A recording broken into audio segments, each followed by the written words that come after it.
Hello hi साथीहरू नयाँ ब्लगमा यहाँलाई धेरै धेरै स्वागत छ। साथीहरू आज म आफ्नो नगरपालिकाको वडा कार्यालय जाँदैछु किनभने त्यहाँ चाहिँ बालबालिकाहरूको एउटा भत्ता आउने कुरा हुन्छ, त्यसमा चाहिँ नवीकरण गर्नुपर्ने अवस्था रहेको छ। त्यहाँबाट मैले सचिवज्यूलाई सोधेको थिएँ अनि नवीकरण गर्नुपर्ने हुन्छ, आउनुपर्छ तपाईँ पनि हैन भनेर भन्नुभएको छ। त्यसकारण म जाँदैछु है। अब जानको लागि र अर्को कुरा पनि रहेको छ, बाइक मैले घरमै छोडेको छु। काठमाडौँ जाने बेलामा बाइक चाहिँ घरमै छोडेको थिएँ। त्यो चाहिँ घरमा त होइन, अङ्कलको घरमा छोडेको थिएँ। त्यो चाहिँ अब लिएर पनि आउँछु, त्यो पनि काम हुन्छ। र एरिना जुन बेटी रहेको छ मेरो कान्छी छोरी, त्यसको चाहिँ त्यो के भत्ता सत्ता हुन्छ नि नेपाल गभर्नमेन्टद्वारा दिने गरेको हुन्छ, त्यसको नवीकरण गर्नुपर्ने हुन्छ। ओके, त्यो नवीकरण त्यसको लागि चाहिँ मैले आफ्नो नागरिकता, त्यसपछि छोरीको के भन्छ जन्म दर्ता लिनुपर्ने हुन्छ, मेरो आफ्नो नागरिकता लिनुपर्ने हुन्छ र फोटो पनि चाहिन्छ, मेरो फोटो दुईटा र छोरीको फोटो दुईटा। ओके, त्यसको लागि यहाँ सबै डकुमेन्टहरू तयारी गरिसकेको छु। यहाँ देख्न सक्नुहुन्छ ब्याग। ओके, यसलाई ब्याग है। र साथीहरू त्यसपछि यहाँ चाहिँ पानी पर्ने मौसम रहेको छ, त्यस कारणले गर्दाखेरि अब छाता पनि यहाँ ओके छाता। ओके, सो देख्न सक्नुहुन्छ यहाँ औषधि हो साथीहरू, वर्षाको औषधि। यदि कुन ठाउँमा पानी पर्यो भने छाताले मलाई सहयोग गर्छ। त्यसमा म बाइकबाट त जान सक्दिनँ, बसबाट जान्छु। किन भन्दाखेरि बाइक त गाउँमै रहेको छ नि अङ्कलको घरमा। ओके, अब चाहिँ लाग्नु पर्यो। ओके यस। ओके, ढोका खोलौँ। ओके, ढोका एडिना बाई बाई है, म छिटै आउँछु ल, यताबाट बाइकमा आउँछु। ओके, यो ढोका लगाऊ ल। ओके साथीहरू, यहाँ चाहिँ आफ्नो ब्याग लिएर छाता लिएर म चाहिँ निस्किँदैछु बस पार्कमा। ओके ओके साथीहरू, बस पार्कमा गएर बस चढेर अब जाँदैछु। देख्न सक्नुहुन्छ यात्रा सुरु भइसकेको छ। अब यहाँ चाहिँ कठौना बजारको सबभन्दा पहिले कठौना बजार पुगेर ओर्लिन्छु। यहाँ तराईको दृश्य तपाईँहरूले हेर्न सक्नुहुन्छ, हरियाली फाँटहरू हेर्नुहोस्। यहाँ चाहिँ डाँडा काँडा त छैन, यो पहाड चाहिँ पक्कै पनि होइन। तराईको दृश्य देख्न सक्नुहुन्छ यहाँ सडकको र सडकको छेउछाउको हरियाली दृश्यहरू देख्न सक्नुहुन्छ। यहाँ चाहिँ एउटा धेरै नै फेमस मन्दिर रहेको छ साथीहरू यो एरियामा, शम्भुनाथ बाबाको। यो अब यहाँ बाटो देख्न सक्नुहुन्छ, शम्भुनाथ मन्दिर जाने बाटो। ओके, र त्यसपछि छेउमा एउटा रेस्टुरेन्ट छ यहाँ, यो हरियो घर भएको। त्यसपछि कठौना बजार आइपुगेको छु। पानी पर्दैछ, नो प्रब्लम, किनभने मसँग छाता छ नि त है। देख्न सक्नुहुन्छ यहाँ चाहिँ अब चौक आइसकेको छु। यहाँ चाहिँ यो पातो जाने यहाँ ओर्लिनु पर्यो अब गाडीबाट है। गाडीबाट ओर्लिसकेको छु। र त्यसपछि यहाँ देख्न सक्नुहुन्छ दृश्य, यो कठौना बजारको दृश्य हो। र यहाँ चाहिँ यो पातो जाने देख्न सक्नुहुन्छ अटोहरू यहाँ रोकिरहेको छ। बस पनि यहाँ छ, बसमा चढ्नु पर्ला। ओके, बसमा चढेर साथीहरू यहाँ चाहिँ म देख्न सक्नुहुन्छ वडा कार्यालय आइसकेको छु, आफ्नो वडा कार्यालय। र त्यसपछि यहाँ चाहिँ अब भित्र जानु पर्यो होइन। भित्र गएर केहरू कस्तो कस्तो छ, के बुझ्नु पर्यो, सारा कुराहरू भित्र छिरौँ। देख्न सक्नुहुन्छ भित्र म आइसकेको छु। आफ्नो यहाँ चाहिँ त्यो एरिना छोरीको त्यो भत्ता दिने कुराको नवीकरण गर्नको लागि देख्न सक्नुहुन्छ यहाँ अफिस रुमहरू यस्तो रहेको छ। यहाँ सचिवज्यू बस्दै हुनुहुन्छ, यहाँ चाहिँ काम गर्दै हुनुहुन्छ। त्यस्तै यहाँ चाहिँ देख्न सक्नुहुन्छ प्रदीप सरले यहाँ काम गर्दै हुनुहुन्छ।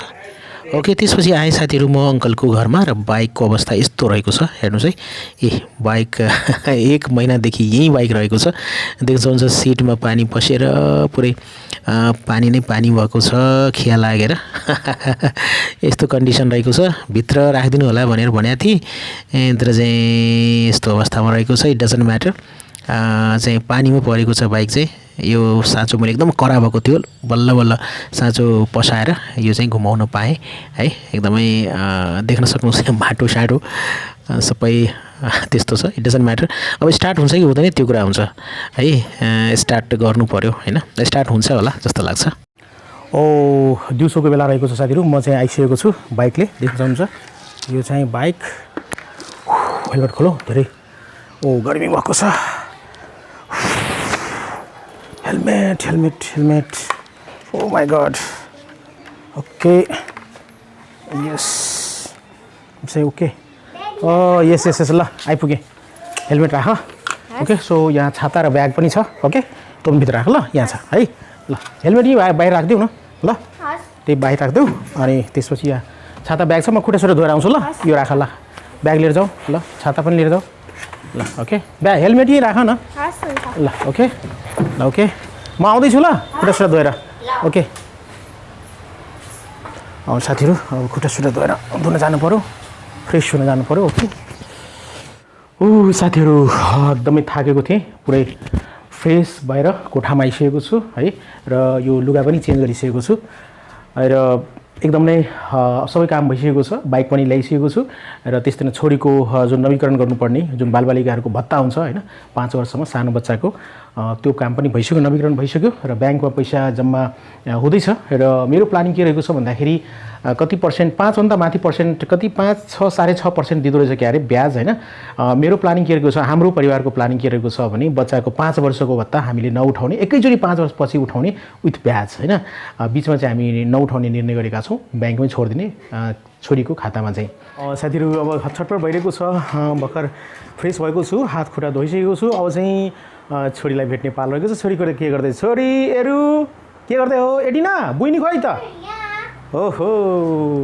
यस के गर्दैछ बहिनी खेल्दै होइन खेल्दै पनि छ खाना खाँदै छ ओके खाना ओके ओके ओके हेरौँ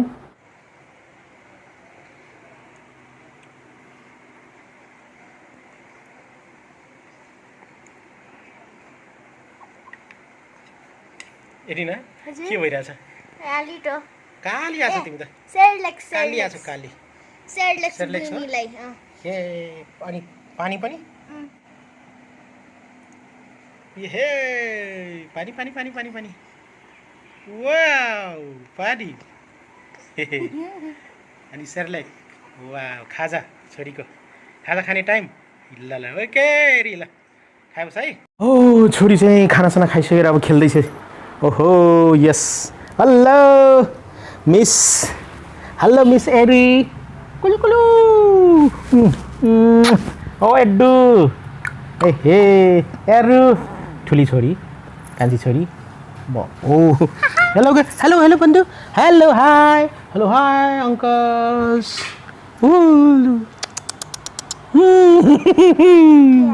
yes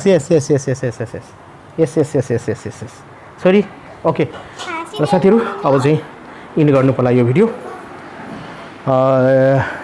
एकदम नै छोरीसँग बाहिर गएको बेलामा फर्किसकेपछि त मजा आउँछ नि त छोरीसँग खेल्नको लागि हैन ओके साथीहरू सो सबै काम सम्पूर्ण भइसकेको छ अब चाहिँ भिडियो बनाउने यो ओनिक कम्प्युटरको लागि अब चाहिँ भिडियो रेकर्ड गर्नेतिर लाग्छु त्यसको चाँजो पाजो गर्दैछु साथीहरू र पक्कै पनि यो ब्लग भिडियो कहाँबाट हेर्दै हुनुहुन्छ पक्कै पनि ठाउँको नाम मेन्सन गरिदिनु होला त्यसरी नै यो भिडियोमा कमेन्ट चाहिँ पक्कै पनि गर्नु होला है कुन ठाउँबाट हेर्दै हुनुहुन्छ यो भिडियोलाई लाइक गरिदिनुस् है लाइक गर्नुस् है त्यसैमा शेयर गरिदिनुस् हैन कमेन्ट त गर्नुस् नि पक्कै पनि र अहिलेसम्म यो च्यानललाई सब्स्क्राइब गर्नुभएको छैन भने साथीहरू पक्कै पनि सब्स्क्राइब गर्नुस् भन्दै आजको यो भिडियोबाट म बिदा लिन चाहन्छु take care good by Jay Nepal